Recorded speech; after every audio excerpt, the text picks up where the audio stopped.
Pada video kali ini, kita masih membahas logika matematika dengan materi yang difokuskan yaitu pernyataan majemuk. Oke, langsung saja kita masuk ke pembahasan. Pernyataan majemuk. Pernyataan majemuk adalah kalimat yang diperoleh dengan menggabungkan dua pernyataan atau lebih. Nah, ada 4 macam pernyataan majemuk.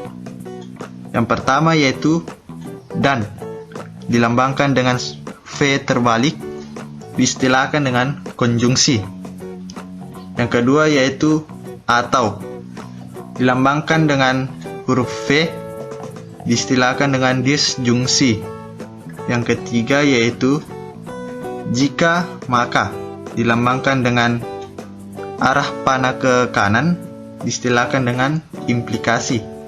Dan yang terakhir yaitu jika dan hanya jika, itu dilambangkan dengan arah panah kiri dan kanan, diistilahkan dengan biimplikasi.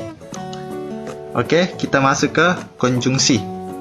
Nah, definisi konjungsi yaitu jika dua pernyataan P dan Q digabungkan untuk membentuk kalimat majemuk dengan kata hubung dan, maka pernyataan tersebut dinamakan konjungsi. Nah, ini adalah contoh notasinya, dibaca dengan P dan Q. Perhatikan tabel kebenaran konjungsi. Nah, di tabel kebenaran konjungsi, hanya pernyataan yang benar-benar saja yang bernilai benar. Selain dari itu, semuanya bernilai salah. Contoh, P, saya suka pisang, dan Q, saya suka jeruk. Jadi, P dan Q yaitu saya suka pisang dan saya suka jeruk. Ini adalah contoh dari konjungsi. Oke, kita masuk ke disjungsi. Nah, definisi dari disjungsi yaitu jika dua pernyataan P dan Q digabungkan untuk membentuk kalimat majemuk dengan kata hubung atau, maka pernyataan tersebut dinamakan disjungsi. Nah, perhatikan notasinya. Itu dibaca dengan P atau Q. Di tabel kebenarannya, dapat kita lihat bahwa hanya pernyataan yang salah-salah saja yang bernilai salah. Selain dari itu bernilai benar. Contoh, P, saya suka pisang, dan Q, saya suka jeruk.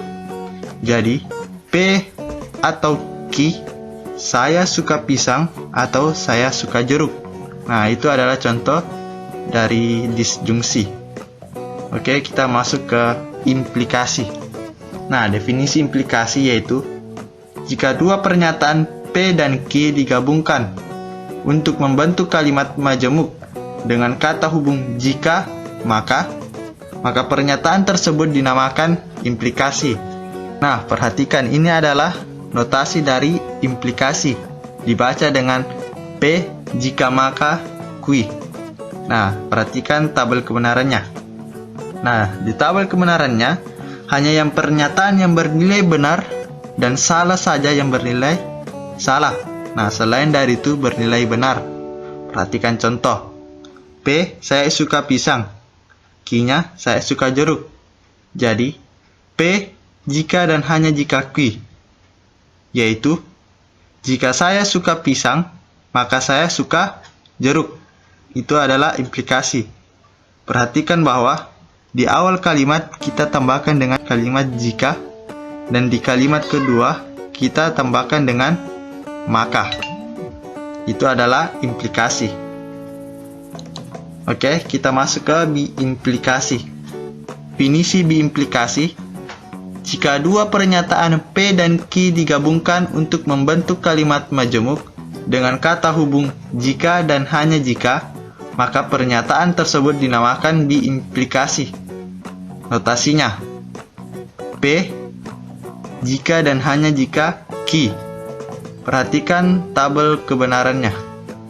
Nah, di tabel kebenaran biimplikasi, pernyataan yang bernilai benar salah, maka akan bernilai salah.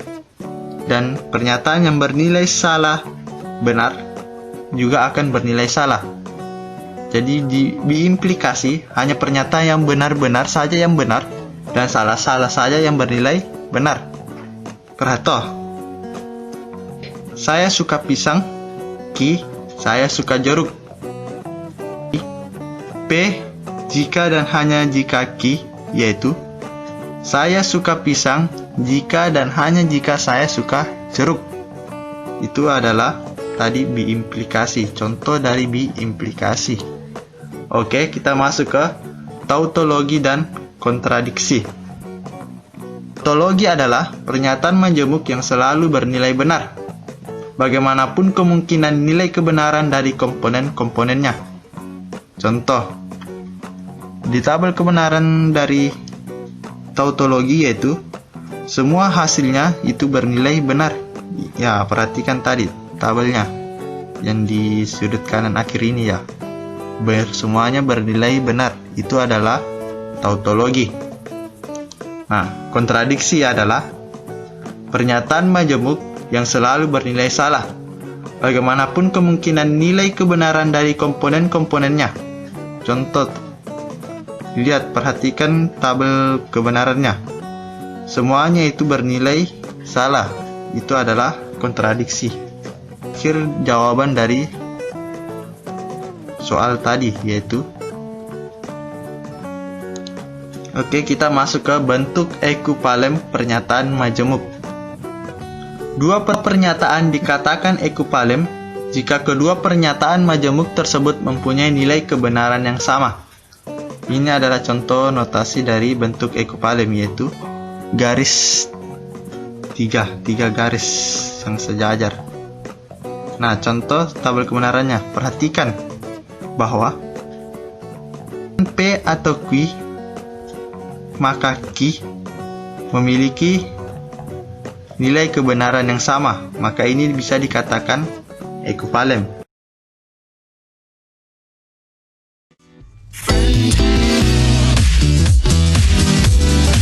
Oke, pada video kali ini kita masih tetap membahas logika matematika. Namun, fokus materi kita yaitu converse, inverse, dan kontraposisi. Oke, kita masuk ke pembahasan. Suatu implikasi dapat dibentuk implikasi lain. Nah, yang pertama yaitu converse. Converse adalah kebalikan dari pernyataan implikasi. Perhatikan rumus di bawah ini.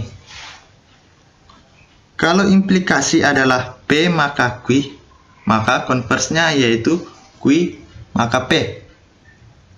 Nah, di sini kita dapat perhatikan bahwa P berubah jadi Q dan Q berubah menjadi P. Perhatikan contoh. Implikasi Aldi rajin baca buku maka Aldi cerdas. Setelah kita converse berubah menjadi Aldi cerdas maka Aldi rajin baca buku. Artinya bahwa kalimat yang di akhir kita simpan di awal kalimat, dan yang di awal kalimat kita simpan di akhir kalimat. Intinya bahwa dalam converse ini kebalikan dari kalimat yang awal. Itu adalah converse. Oke, kita masuk ke yang poin kedua yaitu inverse. Inverse adalah negasi dari pernyataan implikasi. Nah, rumusnya seperti di bawah ini. Kalau implikasi adalah P maka Q, maka setelah kita inverse, maka akan berubah menjadi lingkaran P maka lingkaran Q. Nah, beda dengan converse. Di converse, kita tukar tempatkan. Nah, sedangkan di inverse, kita hanya negasikan. Perhatikan contoh. Aldi rajin baca buku maka Aldi cerdas. Maka inverse-nya adalah Aldi tidak rajin baca buku, maka Aldi tidak cerdas. Nah, di inverse ini kita tinggal negasikan saja kalimatnya. Maka itu adalah inverse. Kita masuk ke poin yang ketiga, yaitu kontraposisi. Kontraposisi adalah kebalikan dan negasi dari pernyataan implikasi. Berarti, dapat kita katakan bahwa kontraposisi ini merupakan gabungan dari converse dan inverse. Kenapa dikatakan seperti itu? Karena di kontraposisi itu, selain kita balik, kita juga negasikan. Perhatikan rumus matematik berikut.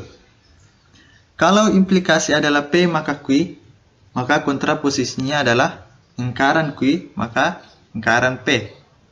Perhatikan contoh. Aldi rajin baca buku, maka Aldi cerdas. Berarti setelah kita kontraposisikan, maka akan berubah menjadi Aldi tidak cerdas, maka Aldi tidak rajin. Nah, di contoh ini sudah jelas dapat kita lihat bahwa setelah kalimatnya kita balik, kita juga negasikan. Nah, itu yang dikatakan kontraposisi.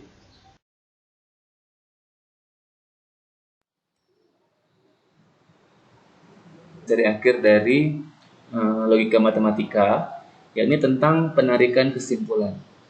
Nanti di sini akan dijelaskan tentang 3 metode umum ya penarikan kesimpulan yang berlaku resmi. Ini sebenarnya memang harusnya seperti ini. Tapi nanti kan ada tambahan induksi matematika ya. Nah, 3 ini dijelaskan juga nanti beserta contoh-contoh soal di akhir video. Oke, baik, kita lanjut saja ya materi kita tentang penarikan kesimpulan. Tapi sebelumnya mohon bantuannya untuk like, comment, share, dan subscribe channel ini Airin Math.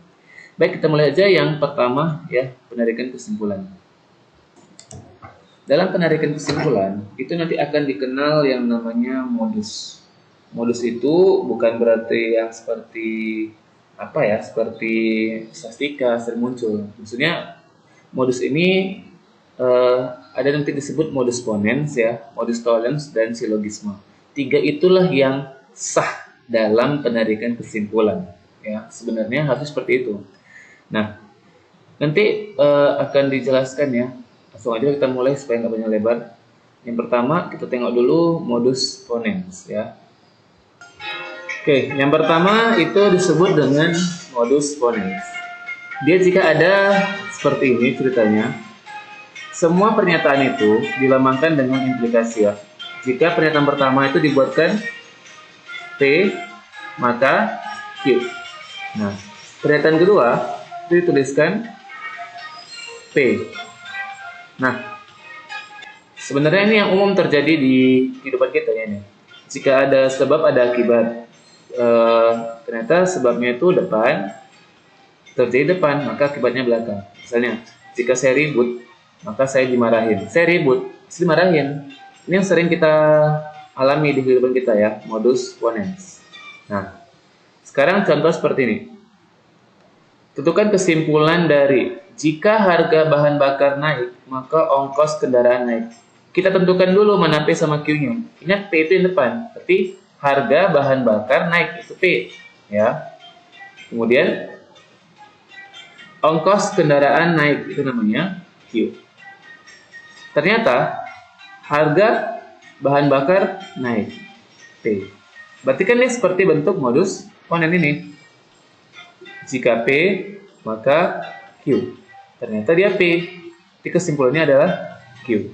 Maka kesimpulan untuk soal ini adalah ongkos kendaraan naik.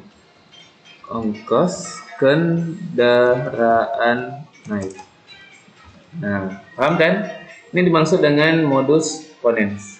Sekarang kita lihat bentuk yang kedua, modus tollens ya. Nah, yang kedua kita lihat namanya modus tollens ya. Dia modus tollens seperti ini. Jika premisnya itu P1, kita namakan seperti biasa. Jika P, maka Q. Ternyata premis kedua itu adalah bukan Q. Maka kesimpulannya adalah bukan P.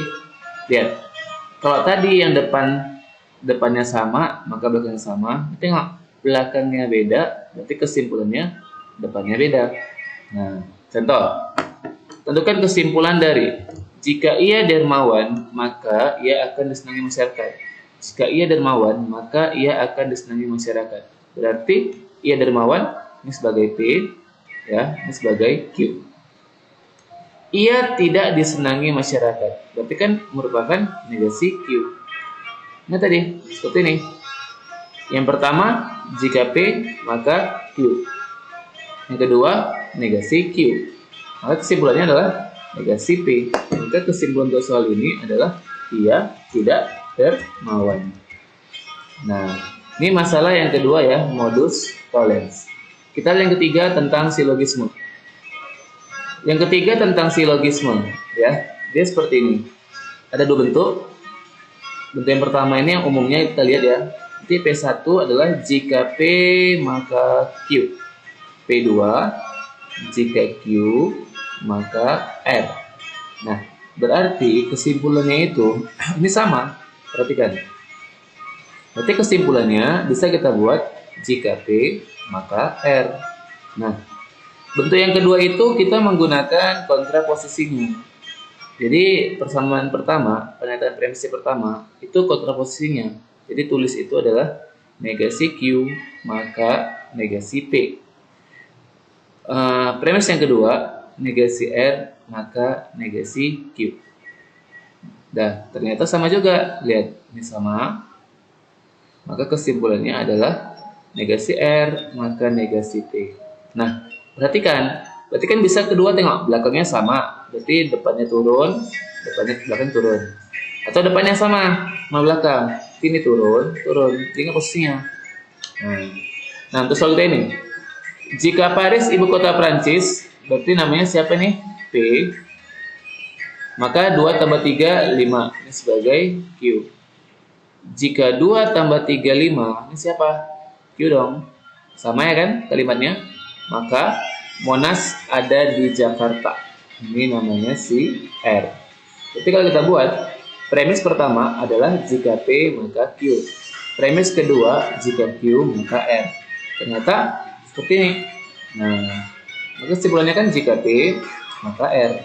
Maka kesimpulannya ini bisa kita buat jika P. Berarti jika Paris ibu kota Prancis maka R. Monas ada di Jakarta. Nah, seperti itu ya. Nah, inilah penarikan kesimpulan yang ketiga tentang silogisme.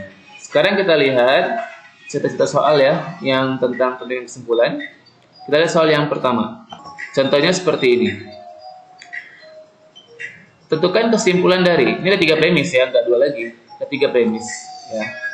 Jika Budi rajin bekerja, berarti namanya P, maka ia disayangi ibu, Q. Berarti untuk premis 1, ini bisa kita tulis jika P, maka Q. Nah, premis kedua, apa yang kita tulis ya? Budi disayang ibu. Tadi merupakan Q ya. Tadi kan ini P, ini Q. Budi disayang ibu adalah Q. Maka ia disayang nenek. Ini kan variabel baru, kalimat baru, namanya R. Berarti yang kedua adalah jika Q maka R. Nah, ketiga, Budi tidak disayang nenek. Tadi kan si disayang nenek R. Berarti tidak disayang nenek adalah negasi R. Nah, kalau ada 3 kayak gini, kita kerjakan satu persatu. Ya, kerjakan dulu yang pertama. P1 adalah P maka Q. P2 adalah Q maka R. Nah, ini yang berlaku sifat apa ya? Dekat 3 itu. Betul, ini silogisme ya. Berarti kesimpulan yang pertama adalah P maka R. Kemudian dia berlanjut dengan premis yang ketiga. Ini apa? Negasi R. Nah, ini berlaku modus apa yuk? Modus tollens. Kenapa? Karena belakangnya beda. Maka depan harus beda. Maka konklusi akhirnya adalah negasi P. Nah, dalam kalimat negasi P berarti Budi tidak rajin bekerja. Ingat, mau yang manapun dikerjakan duluan, ini pun boleh, itu sama sih. Ya, jadi yang manapun nggak masalah.